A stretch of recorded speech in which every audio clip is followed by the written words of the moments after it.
On the evening of Friday, June 22, 2007, southern Manitoba was rocked by one of Canada's most extraordinary tornadoes. At approximately 6:25 p.m., a violent supercell thunderstorm produced a slender, yet ferociously powerful tornado just north of the Trans-Canada Highway and west of Elie, Manitoba. Over the next 35 minutes, this tornado would carve an erratic, looping path through farmland and the town itself, ultimately earning an F5 rating, the only tornado to achieve that rating in Canadian history. Hello, and welcome to Deadliest Disasters.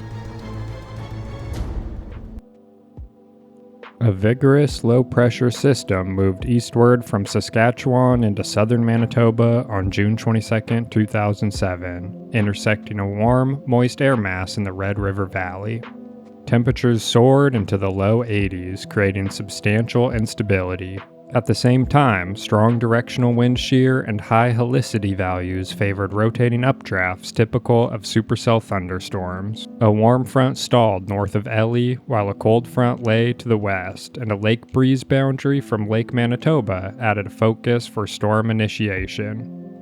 This synoptic setup laid the groundwork for not just one, but a small outbreak of intense tornadoes on June 22nd and 23rd.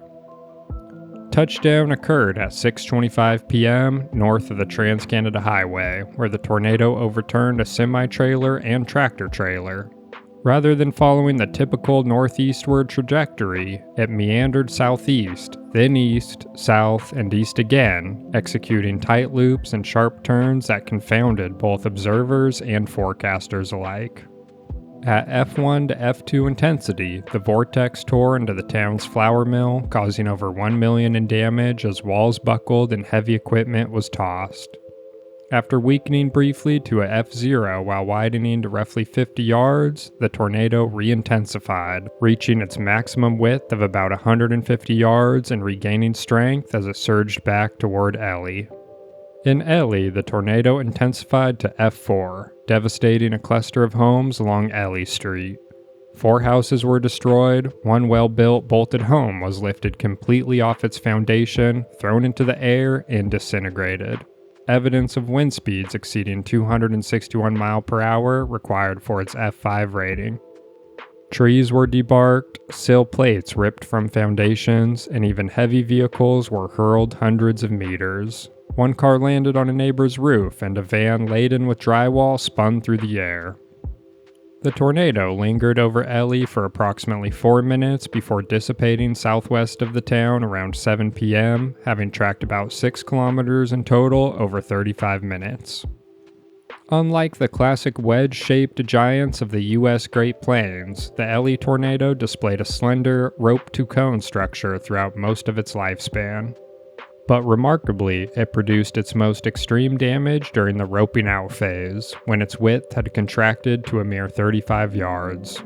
Some meteorologists hypothesized that the tornado's rapid contraction or implosion of its wind field led to a temporary spike in rotational wind speeds, unleashing F5 level fury in an unusually narrow corridor.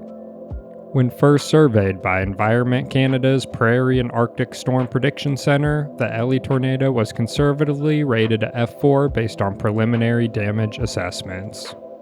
However, video analysis and detailed structural evaluations presented at the American Meteorological Society's 24th Conference on Severe Local Storms in October 2008 concluded that the obliteration of a well-anchored home met the criteria for F5 intensity. Critics argue that the slow forward speed allowed the tornado to pound structures repeatedly and could have exaggerated damage severity without necessitating F5 level winds. Moreover, because Canada had not yet adopted the enhanced Fujita scale, which the US began using in 2007, some American researchers have noted that an EF5 rating might demand even more stringent structural failure evidence.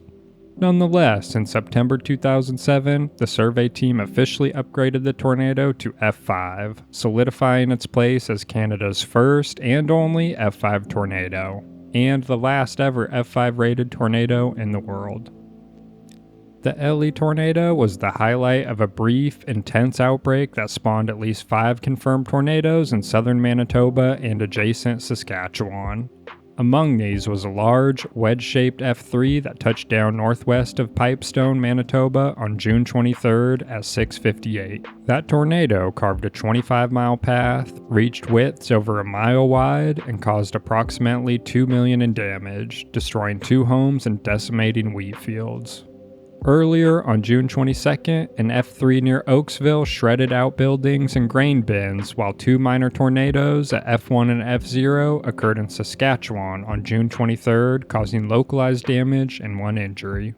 Since 1999, 10 tornadoes in North America have received the F5 EF5 designation. The Elie event stands alongside the Jarrell, Texas F5 in 1997, which was another slow-moving and looping tornado. But unlike the broad wedge funnels typical of US F5s, Elie's narrow roping structure and erratic track render it unique. Its Canadian context, modest population density, wooden construction practices, and the still developing use of damage indicators also distinguishes it from its southern counterparts. Despite the unprecedented strength of the tornado, no fatalities or serious injuries occurred, largely thanks to timely warnings, public preparedness, and the community being a mostly rural area.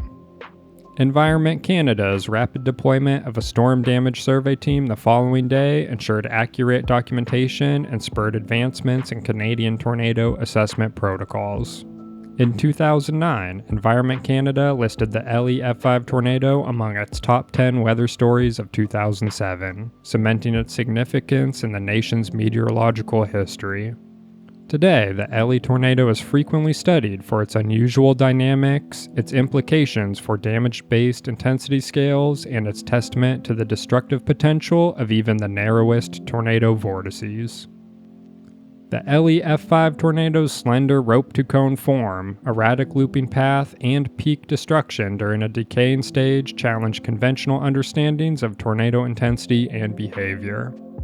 As Canada's only F5, it underscores both the power of nature and the importance of robust warning systems, thorough damage surveys, and evolving rating methodologies.